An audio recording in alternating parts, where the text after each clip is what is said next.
श्री स्वामी समर्थ. जय जय स्वामी समर्थ. स्वामींचं नाव घेऊन मी या व्हिडिओला सुरुवात करते. हिंदू धर्म शास्त्रानुसार प्रत्येक वर्षी चैत्र महिन्याच्या पौर्णिमेला हनुमान जयंती साजरी केली जाते.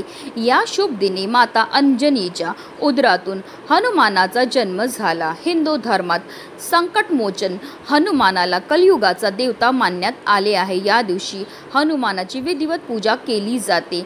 असे म्हणतात की बजरंगबलीची मनोभावे पूजा केल्याने आपल्या मनातील सर्व इच्छा पूर्ण होतात. तसेच ग्रह नक्षत्राचे शुभ फळ देखील मिळते. कोणत्याही समस्येपासून मुक्तता मिळते. तसेच भूत आणि नकारात्मक शक्तींपासून सुद्धा मुक्तता मिळते. तसेच कुंडलीतील मंगळाची स्थिती अधिक मजबूत होते. तसेच चैत्र पौर्णिमेचा हिंदू धर्मात विशेष महत्त्व आहे. चैत्र पौर्णिमेच्या दिवशी विशेषतः भगवान श्री हरी विष्णू आणि माता लक्ष्मीची पूजाही केली जाते. ही पूजा केल्याने आपल्या जीवनामध्ये सुख, समृद्धी आणि शांती येते.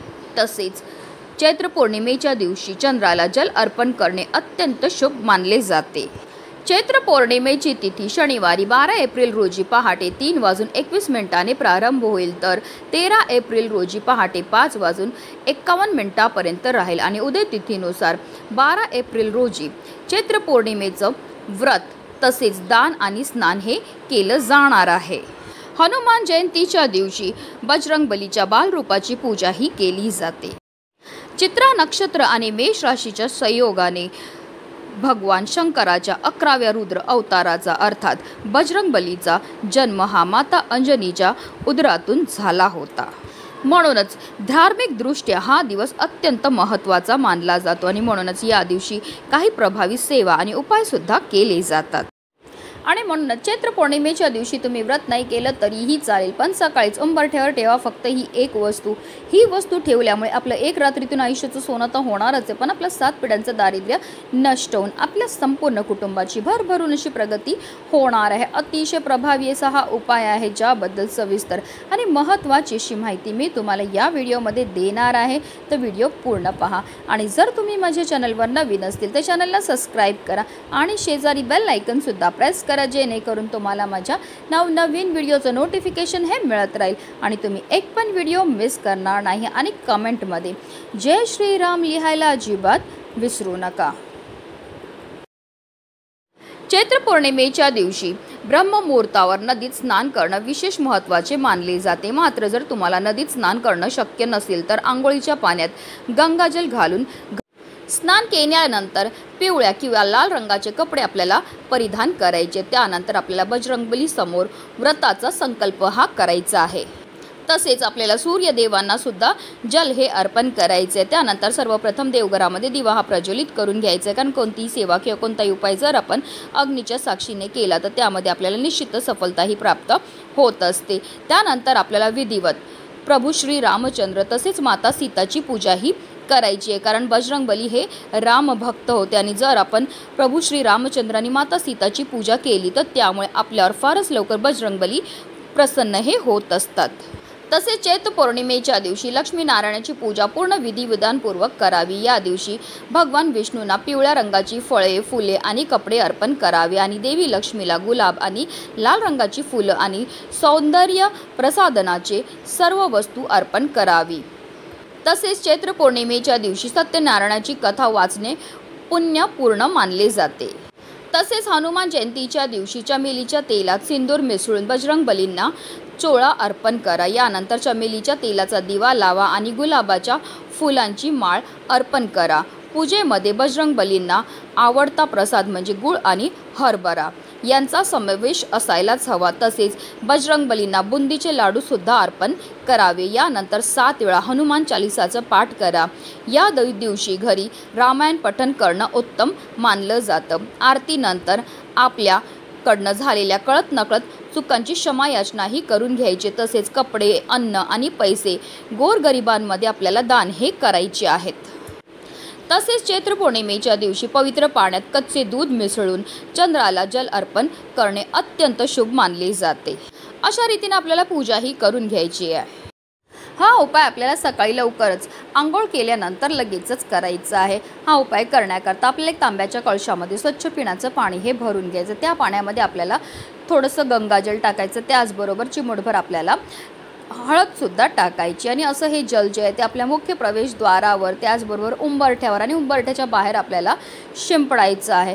कारण आपल्या घराचं मुख्य प्रवेशद्वार हे आपल्या घराचं सर्वस्व असतं। आपल्या घरामध्ये येणारी जी पण चांगली गोष्ट, वाईट गोष्ट, अलक्ष्मी, लक्ष्मी, नकारात्मकता, सकारात्मकता ही आपल्या मुख्य प्रवेशद्वारावरूनच येत असते। आणि जेव्हा असं हे जल आपण आपल्या मुख्य प्रवेशद्वारावर तसेच उंबरठ्यावर आणि उंबरठ्याच्या बाहेर शिंपडत असतो, तर त्यामुळे आपल्या घरामध्ये कोणत्याही प्रकारची नकारात्मकता, वाईट शक्तींचा, त्याचबरोबर अलक्ष्मीचा प्रवेश हा होत नाही। त्याचबरोबर आपल्याला आपल्या मुख्य प्रवेशद्वाराच्या उंबरठ्यावर सुद्धा हळदीचं लेपन हे करायचं। हळदीमध्ये तुम्ही गोमूत्र किंवा गंगाजल टाकून त्याचा पेस्ट ही तयार करायची आणि अशी ही पेस्ट जी आहे ती आपल्या मुख्य प्रवेशद्वाराच्या उंबरठ्यावर लावायची। अशी हे हळदीचं लेपन आपल्या उंबरठ्यावर केल्यामुळे माता लक्ष्मी आपल्यावर प्रसन्न होते। त्यानंतर आपल्याला एका वाटीमध्ये थोडंसं कुंकू घ्यायचं आहे, त्यामध्ये पाणी किंवा गंगाजल टाकून त्याचं गंध हे तयार करून घ्यायचं आहे आणि हे जे कुंकाचं जे आपण पेस्ट तयार केलेली आहे त्याने आपल्या मुख्य प्रवेशद्वाराच्या बरोबर मधोमध आपल्याला एक स्वास्तिक हे काढून घ्यायचं। स्वास्तिक काढताना व्यवस्थित काढा, त्यामध्ये 4 बिंदू तसेच कडेला ज्या 2-2 रेषा असतात त्या स्वास्तिकच्या मर्यादा असतात। स्वास्तिक हे मांगल्याचं प्रतीक आहे। स्वास्तिक हे श्रीहरी विष्णूंचं आसन आहे, त्याचबरोबर माता लक्ष्मीचं स्वरूपसुद्धा मानलं जातं। त्याचबरोबर आपण उंबरठ्यावर जे हळदीचं लेपन केलं आहे तर उंबरठ्याच्या दोन्ही बाजूला डाव्या आणि उजव्या साईडला सुद्धा आपल्याला एक स्वास्तिक हे काढून घ्यायचे, म्हणजे 2 स्वास्तिक, एक डाव्या साईडला आणि एक उजव्या साईडला आपल्याला स्वास्तिक ही काढून घ्यायचे। ह्या स्वास्तिकला आपल्याला हळद, कुंकू, अक्षदा, धूप, दीप, अगरबत्ती दाखवून घ्यायची आहे। त्याचबरोबर मुख्य प्रवेशद्वाराच्या वरती जे आपण स्वास्तिक काढले त्याला सुद्धा आपल्याला हळद, कुंकू, अक्षदा, धूप, दीप, अगरबत्ती दाखवून घ्यायची आहे। स्वास्तिक हे श्रीहरी विष्णूंचं आसन असतं आणि जिथे विष्णू भगवान असतात तिथे माता लक्ष्मी ही असतेच असते, म्हणून असं हे स्वास्तिक आपल्या मुख्य प्रवेशद्वारावर त्याचबरोबर उंबरठ्यावर काढल्यामुळे माता लक्ष्मी आपल्यावर प्रसन्न होते। त्याचबरोबर आपल्याला आपल्या उंबरठ्यावर अष्टलक्ष्मीची पूजा सुद्धा करायची आहे। अष्टलक्ष्मी म्हणजे माता लक्ष्मीची 8 रूपं। आपल्याला काय करायचं, कुंकवाच्या गंधामध्ये एक आपलं करंगळी शेजारीचं जे बोट असतं अनामिका त्याला बुडवायचं आहे आणि ज्याप्रमाणे तुम्हाला स्क्रीनवर दिसत आहे त्याप्रमाणे आपल्याला उंबरठ्यावर एक रेष ओढायची आणि बोलायचं आहे आदिलक्ष्मी। पुन्हा दुसरी रेष ओढायची आहे, बोलायचं आहे धनलक्ष्मी। तिसरी रेष ओढायची आहे धान्यलक्ष्मी। चौथी रेष ओढायची आहे गजलक्ष्मी। 5वी रेष ओढायची आहे संतान लक्ष्मी। 6वी रेष ओढायची आहे वीरलक्ष्मी। 7वी रेष ओढायची आहे भाग्यलक्ष्मी। 8वी रेष ओढायची आहे विजयलक्ष्मी। अशा रीतीने आपल्याला अष्टलक्ष्मीचे प्रतीक जे आहे ते आपल्या मुख्य प्रवेशद्वाराच्या उंबरठ्यावर काढून घ्यायचं आहे। अशा रीतीने आपल्याला अष्टलक्ष्मीची पूजा ही करून घ्यायची। त्याचबरोबर आपल्याला आपल्या मुख्य प्रवेशद्वारावर एक चौमुखी दिवा सुद्धा लावायचा आहे। तर हा जो दिवा आपण लावणार आहे तो तुम्ही कणकेपासून तयार करू शकतात किंवा अगदी मातीच्या पंतीमध्ये 4 लांब वाती टाकायच्यात, त्यामध्ये आपल्याला शुद्ध गाईचं तूप हे टाकायचं। असं चौमुखी दिवा आपल्या मुख्य प्रवेशद्वाराच्या बाहेर लावल्यामुळे आपल्या घरामध्ये चौबाजूने धन हे येत असतं।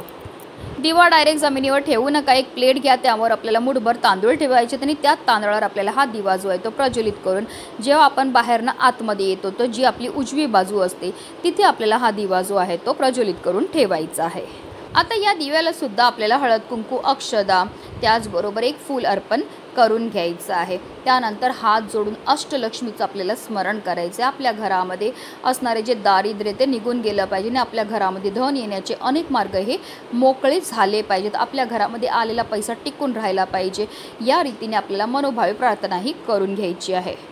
त्याचबरोबर आपल्याला आवर्जून आपल्या मुख्य प्रवेशद्वारावर 11 आंब्यांच्या पानांचं तोरण हे लावायचं। असं हे आंब्यांचं पानांचं तोरण आपल्या मुख्य प्रवेशद्वारावर लावल्यामुळे आपल्या घरामध्ये जो पण व्यक्ती प्रवेश करतो त्याच्यासोबत केवळ सकारात्मक ऊर्जाच प्रवेश करते। त्याचबरोबर आंबा हे बजरंगबलीचं अतिशय प्रिय फळ आहे, त्यामुळे ज्या घरामध्ये आंब्यापासून किंवा आंब्याच्या पानांपासून कोणतेही सेवा किंवा उपाय केले जातात त्या घरावर विशेषतः बजरंगबलीची कृपाही होत असते। अतिशय प्रभावी असा हा उपाय आहे, म्हणूनच व्हिडिओ जास्तीत जास्त लोकांपर्यंत शेअर करा, जेणेकरून प्रत्येकाच्या आयुष्याचं कल्याण हो हीच मनामध्ये इच्छा। जय श्रीराम।